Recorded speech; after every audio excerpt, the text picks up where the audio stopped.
आणि मंगलछत्रीचा आशीर्वाद आहे. आशीर्वाद मिळाला. खरंच मन कृतकृतार्थ झालं.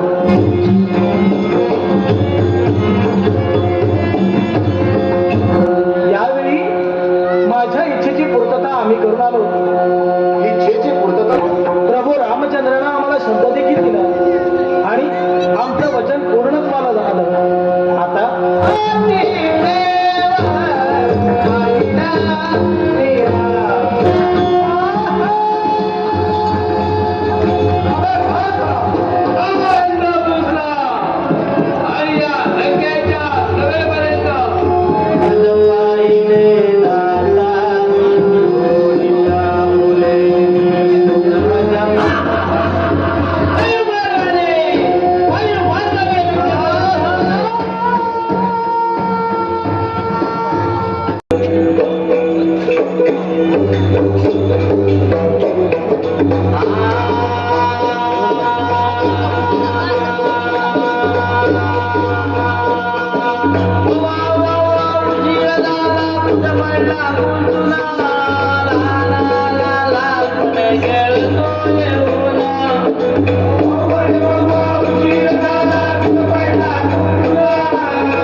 केवळ ते मला ओळखणार आहे आणि म्हणूनच केवळ हा वेश न धारण करता एका सुंदर स्त्रीचा मी वेश धारण करणार आहे आणि तोच सुंदर स्त्रीचा वेश धारण करून निघाले ईश्वर बाळगा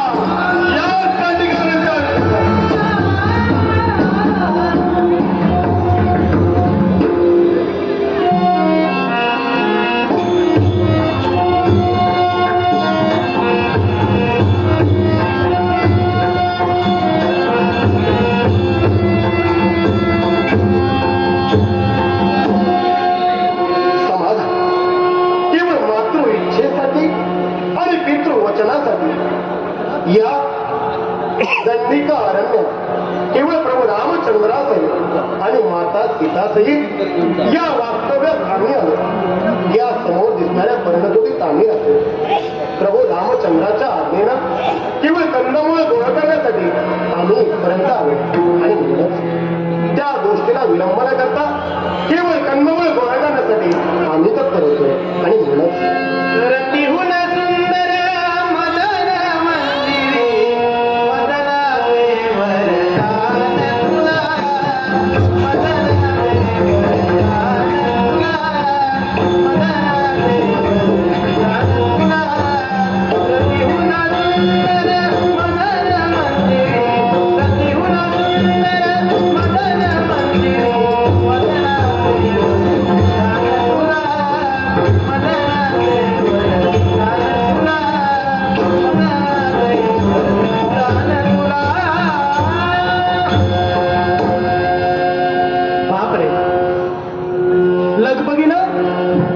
ज्या व्यक्तीच्या शोधात मी होते ती व्यक्ती आज माझ्या नेत्रासमोर राहिली कोणत्या तऱ्हेने यांच्याशी संवाद साधावा हेच काही कळत नाही अहो नमस्कार नमस्कार या घनदाट अरण्याच्या ठिकाणी तुम्ही एकट्याच दिसताय मला सांगा कोण आहात आपण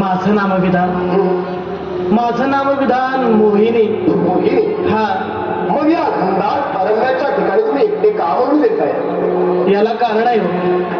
या विश्वाच्या ठिकाणी मला आधार नाही मी निराधार आहे आणि मला आधाराची गरज आहे तुम्हाला आधाराची गरज आहे मग ऐका म्हणतो या घनदाट अरण्यातून बाहेर सोडण्याचं कर्तव्य हा स्वामित्र जाणार आहे आणि म्हणून तुम्हाला माझी विनंती आहे विलंब नकोय चला म्हणतो माझ्यासोबत नाही थांबा म्हणते यावेळी हात देण्यासाठी सारेजण सिद्ध होता पण जन्मोजन्मांतरीची साथ कोणीच देत नाही तुमच्या बोलण्याचं गांभीर्य माझ्या लक्षात येत नाही याला कारण आहे मला जी साथ हवी आहे ना ती जन्मोजन्मांतरीची आयुष्याच्या अंतापर्यंत तुमची साथ मला हवी आहे तुम्हाला नक्की म्हणायचंय तरी काय आणि ते कोणत्या तरी नसेल जवळी घ्या ना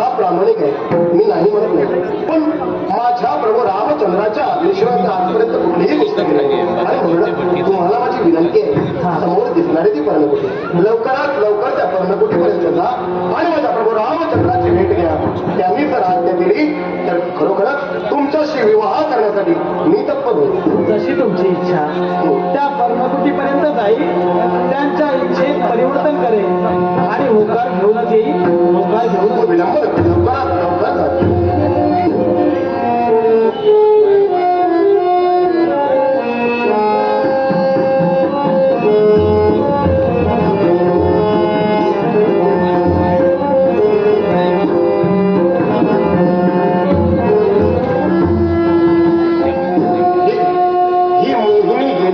पर्णकुटीपर्यंत रामचंद्राची आज्ञा घेईन यात काही शंका नाही.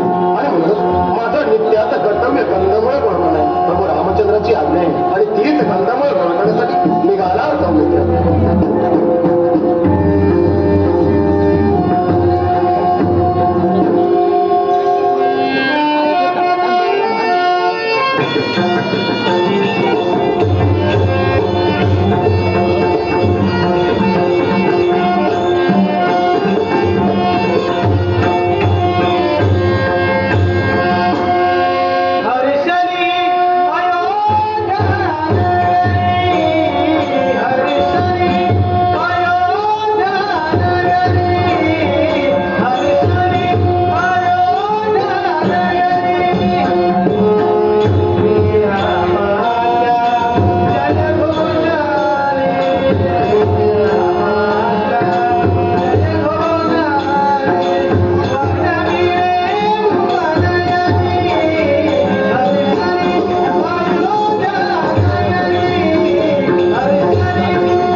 पिताश्रींची आज्ञा घेतली आणि हा रामचंद्र या अरण्यापर्यंत येऊन पोहोचलेला आहे.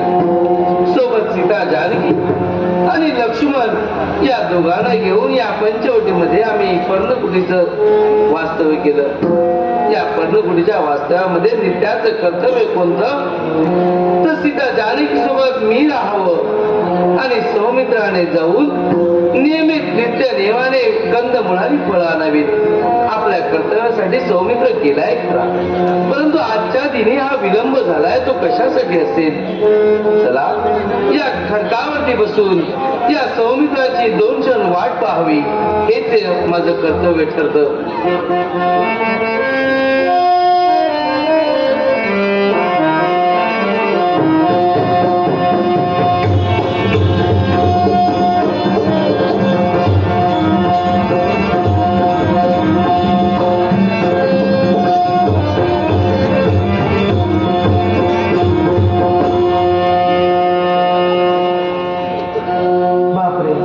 लगबगीनं आज्ञेचा विचार केला आणि प्रभू रामचंद्रापर्यंत माझं येणं झालं. काही का असे ना त्यांच्या मतात परिवर्तन करावं आणि आज्ञा घेऊन सौमित्रापर्यंत निघून जावं एवढंच हो.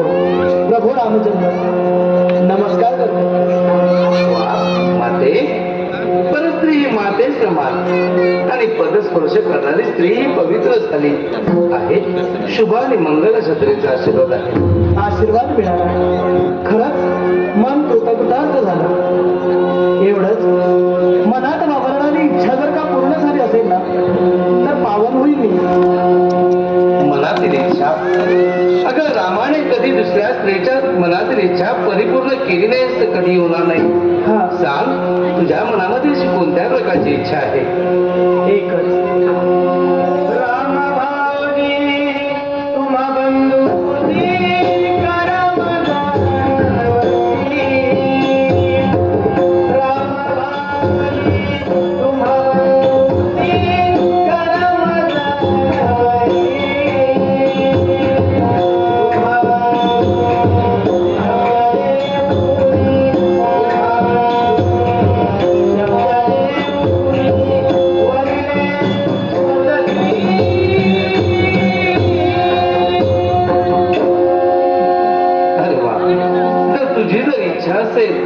तर काही हरकत नाही. आणि तुम्हा दोघांच्याही मनाने जर तुम्ही ठरवलं असेल तर हा रामचंद्र तुमच्या लग्नासाठी होकार देत आहे. पण हे जर का तुम्ही वचनानं जर सांगितलं असाल तर माझा त्यावर विश्वास बसेल. हे प्रभू रामचंद्र यावेळी तुम्ही शब्द दिला पण तुमच्या शाब्दिक बोलावर माझा विश्वास नाही. माझा विश्वास बसेल हो पण तुमचा बंधू विश्वास ठेवणार नाही. याच्यासाठी वचनाच्या शब्दानं तुम्ही मला शब्द द्या.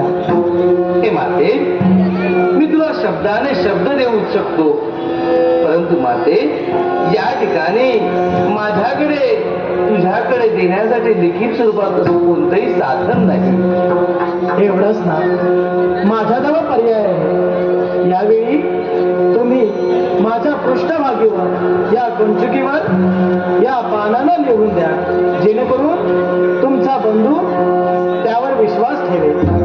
काही हरकत नाही.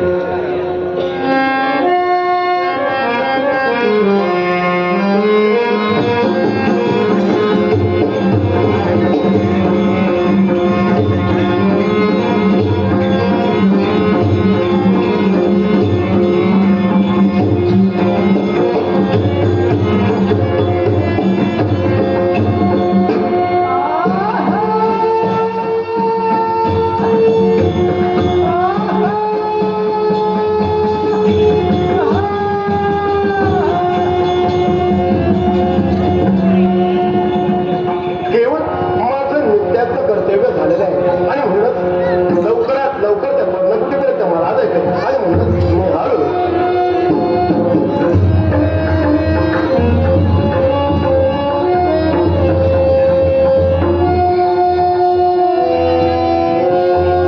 काय म्हणावं ते? वचनाच्या शब्दांना आम्ही शब्द घेतला, प्रभू रामचंद्रानं आम्हाला शब्द देखील दिला आणि आमचं वचन पूर्णत्वाला झालं. आता सौमित्रापर्यंत जाऊन घडलेलं सारं वृत्तांत त्यांना कथन करावं. कोण सौमित्र हो? यावेळी माझ्या इच्छेची पूर्तता आम्ही करून आलो. इच्छेची पूर्तता तुम्ही करून आला हा. म्हणजे प्रभू रामचंद्राने जी आज्ञा दिली आहे हा ती तुम्हाला वचनाने दिली आहे. हा आणि ते वचन कोणत्या तऱ्हेनं पूर्ण झालं माहितीये? पहा, आमच्या पृष्ठभागी सांगावा धाडी पृष्ठभागी सांगावं लागलं. हा. मग दाखवा मला कुठं आहे तो? हे पहा, मनी धरुनी पापी भावना शूर्पणखा. मनी धरुनी पापी भावना शूर्पणखा. निराहारी गदाशील निराहारी गदाशील ओशील तू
परंतु सीते, एखाद्या मुक्या प्राण्याला मारणं हे माझ्यासारख्या रामाला कर्तव्याला शोभत नाही.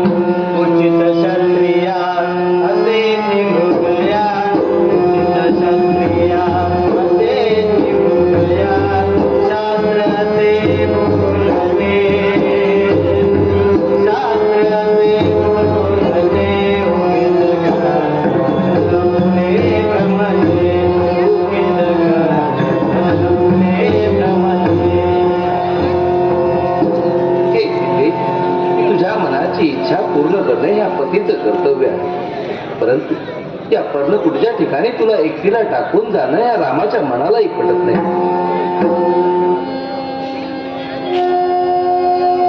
हे प्रभू, तुम्ही निश्चिंत जा. लक्ष्मण भाऊजी आमच्या समवेत आहे. बरोबर आहे. लक्ष्मणाच्या खांद्यावरती माझ्या जबाबदारीचं ओझं देऊन ह्या राघवाला तुझ्या इच्छेच्या पोटातच तरी जावं लागतंय. चला, विलंब कशाला करूया. या मृगाच्या मागून हा राघव जात आहे. रामे त्र्यंबक धनु घेऊनी अंगुष्ठे धरिले. रामे त्र्यंबक धनु घेऊनी अंगुष्ठे धरिले. सोनी मान वन दृष्टीने, सोनी मान वन दृष्टीने, नाविले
स्वामी